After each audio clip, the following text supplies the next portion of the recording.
For us, the console is vital and central to our experience. A console should be designed and built and optimized for one thing and one thing only: gaming. Oh my God. Huge! Colossally huge fucking announcement, one that I did not expect. A move that has, quite frankly, stunned the entire industry. Microsoft just purchased Bethesda. If you're an Xbox customer, the thing I want you to know is this is about delivering great exclusive games for you that ship on platforms where Game Pass exists. So as a company, Microsoft's all in on gaming. We believe we can play a leading role in democratizing gaming and defining that future of interactive entertainment, quite frankly, at scale. Now, financially, when will this be accretive? Are you making cuts to this company as you acquire it, or are you going to leave it alone?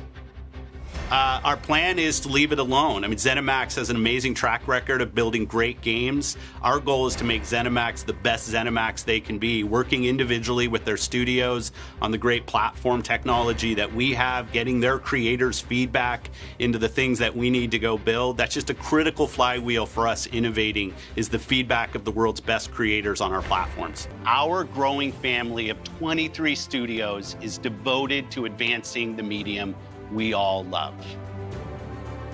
Xbox has been here for 20 years, and that's because of you.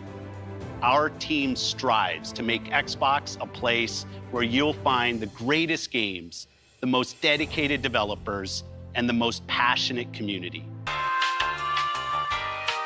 I love it here. I love it here. KOTOR used to be an exclusive. What does Xbox have now? Huh? Nothing. They have Starfield at the end of the year, and then what? Ass nuggets. They got ass nuggets. Sorry. What, Jim? I told you to not bother me while I'm in my gloating mood. Sorry, it's just... I think you need to take a look at this. What's the problem? This is something big. Wow, holy shit. Microsoft announced today it will be buying the video game giant Activision Blizzard. Microsoft is going to be buying Activision Blizzard. Microsoft, aka Daddy Big Buck, says, you like PlayStation so much, well, guess what? That's all you get to play. You know, we're confident in our timeline for getting the deal closed. We think it'll close in our fiscal year 23. We're planning for that. We're really looking forward to getting to work directly with the teams at Activision Blizzard. I think that's where all of our focus is right now, working with Bobby to ensure that over the next 18 months during the close, the business continues to perform. The Federal Trade Commission is suing to block Microsoft's acquisition of video game company Activision Blizzard. Blizzard acquisition looks to be running into some real headwinds in the UK. How certain are you now, compared to where you were, that that's going to go through, and how important is that to Microsoft? I saw that Bobby was on your network this morning, and I thought he did a good job of explaining why he and I both are enthused about this combination, because I think it'll only bring more competitiveness to the gaming industry. And look, I look at this and say, at the end of the day, the regulators around the world have to make the choices. And I would only submit to them that if they really seriously think about competition, they have to sort of really reflect on, is this going to be helpful to bring more competition? Right? Think about this. There are people who make more money in gaming who don't even build games today. So if this is about competition, let us have competition. Well, ladies and gentlemen, at long last, Microsoft has finally completed their $69 billion acquisition of Activision Blizzard King after a year and a half of being grilled and harassed by the government to make sure they won't set every Xbox to self-destruct. Exhausting. This has been 22 months in the making, maybe more now. I just wanted to take back to the beginning. If you had known that this is what was going to happen, would have you done it? Well, we were concerned about what the regulatory climate would be, but we never thought that there was any, real reason that was legitimate why these two companies couldn't combine. There's so many competitors that are bigger, more successful, with more advantages, and so I think we ultimately always believed that just on the merits of the transaction that it would get through. Microsoft is laying off 10,000 of its workers. The company says it is cutting costs in response to looming recession fears and changing consumer priorities. The job cuts represent less than 5% of the company's total workforce and will be completed by the end of March. When I made this video 4 years ago, I thought 4 years later, things would get better. They have not. Tango Gameworks, gone. Arcane Austin, gone. Roundhouse Studios, gone. Alpha Dog Games, gone. All 4 of these teams have been shut down via an email from Matt Booty. Xbox has had 11 great, phenomenal years, and 11 years of getting shit-faced at the bar, constantly telling everyone they're gonna be back on top. And I think I've finally seen through all the lies and deception that I've been told by Xbox leadership. The stuff that I bought into, I think I've finally unplugged from all of that. Xbox has become so far detached from what initially drew me to it that I can't even describe what the brand is anymore. I can tell you what it used to be. Xbox was the console that proved we Americans could do it too.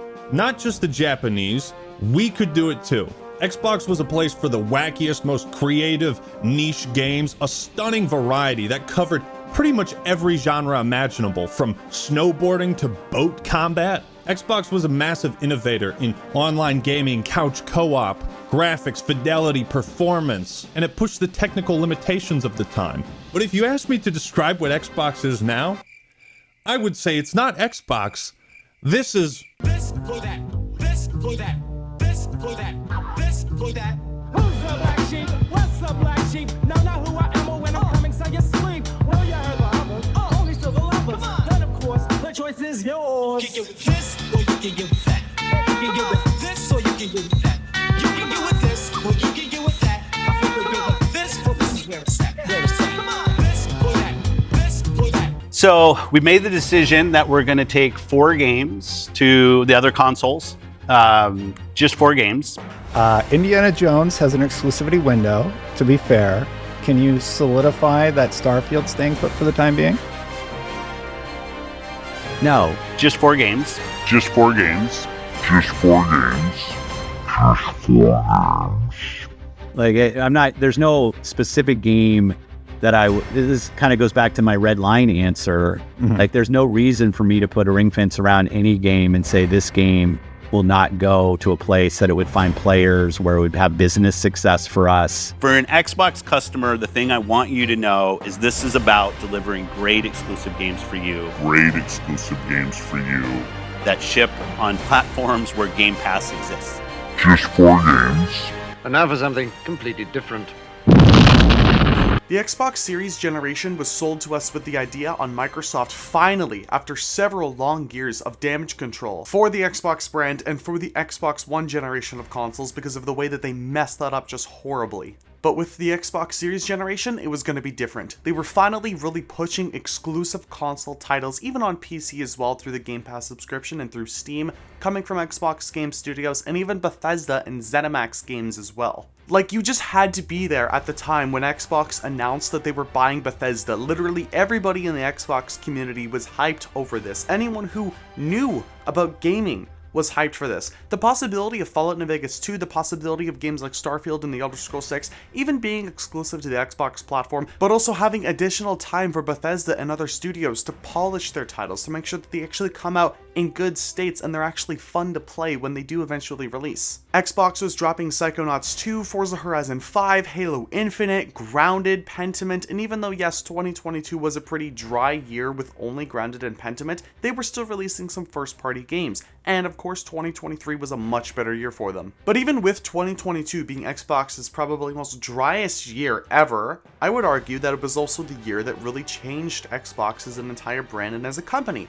That was the year they announced Activision Blizzard was being acquired by Microsoft.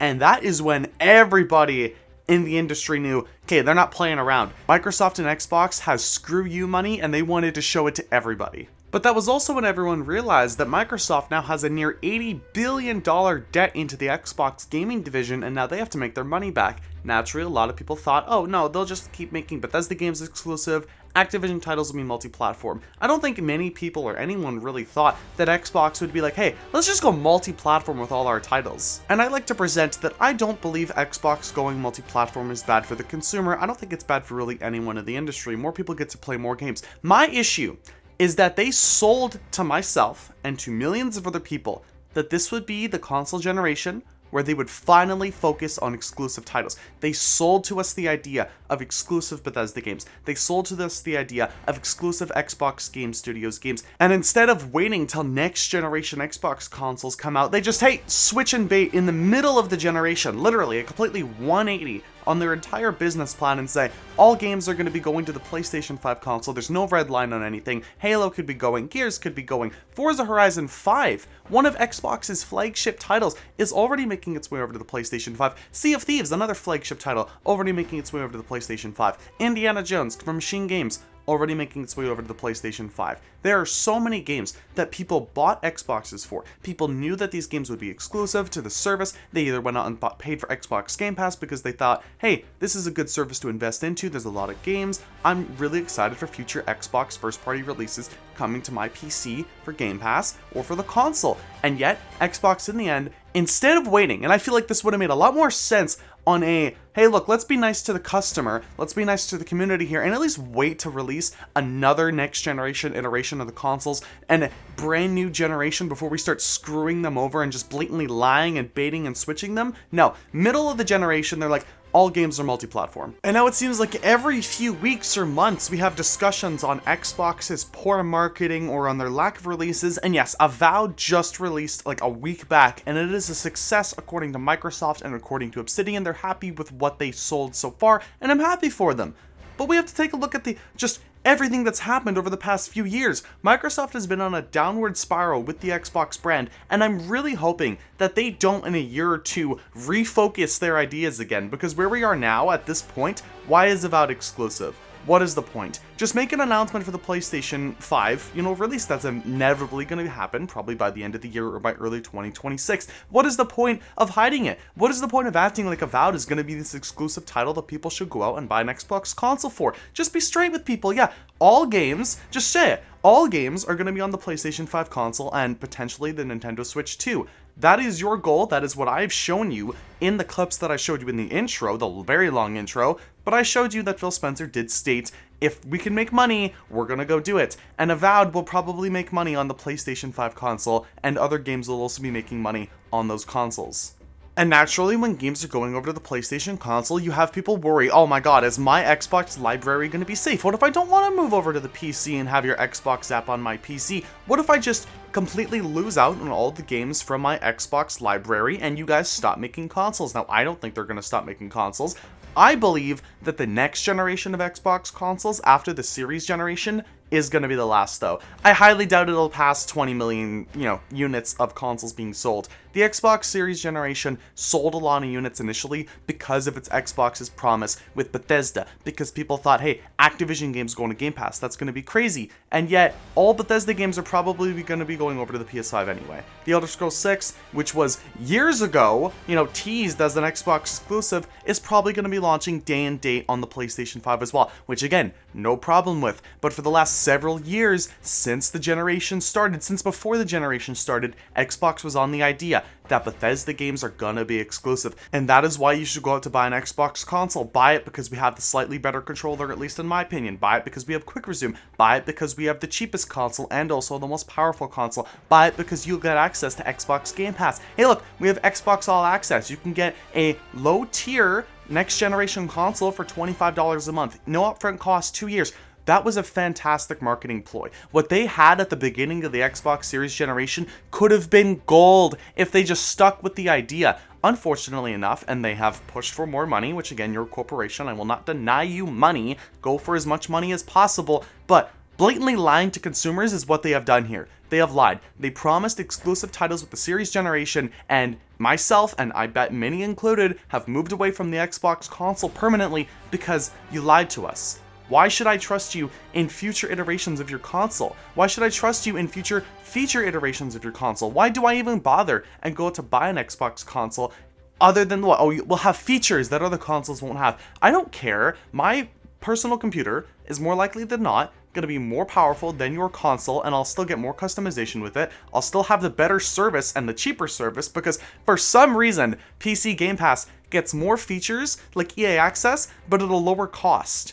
Like, how does that make any sense? And we live in an age where Microsoft is going for more money. You're going for multi-platform releases. And look, I praise you for that. You know, you're probably going to be making hundreds of millions of dollars more. Go for it. But then you also have the audacity to shut down studios that could be producing games for said platforms. You want more mobile games, and yet you shut down, I think it was Roundhouse that was developing the Doom mobile game. You wanted bigger new intellectual properties that were big successes, and yet you shut down Tango Gameworks, and that studio is now owned by another Chinese corporation. So you've basically just given probably one of your most talented studios that you did have under your belt, and your only Japanese first-party studio, and you gave it to someone else. Like, you guys are moronic. The management at Xbox is some of the most backwards thinking, just brainless I think I've ever seen in my entire life. In one moment, you'll have a brilliant genius idea, right? And then another moment, you'll release something like this is an Xbox ad, which is inherently one of the worst advertisements that you've ever had in the history of your brand. It makes no sense. And I think the Ackman said it best in the clip that I provided. He stated that, look, Xbox has had 11 of the best years, and then we look at the last 11 years that they've had as well, and it's just been them stumbling like a drunk man, just attempting to climb a set of stairs. It's brutal how bad that they've been managed, and I can't trust that the executives like Phil Spencer, Sarah Bond, Satya Nadella are going to keep this vision going for the Xbox brand. Look, I believe in 10 years, I believe it's possible to have 100 million Game Pass subscribers. I believe that they'll probably purchase one more big gaming publisher within the next 20 years. But the problem we are at right now is that they've just lied this entire generation. This entire generation has been a mistake, at least from where we are now. The last 4 years of the Series X and S generation has been literally pointless because of the way that they've gone. There's no purpose to buying an Xbox console. I would highly recommend you either just go out and save money over a year or two if you really need to, and just build a PC. It's extremely easy. If I can do it, you can do it. It is not that hard. Or just go out and buy a PlayStation 5. Or just play it cloud streaming on your phone.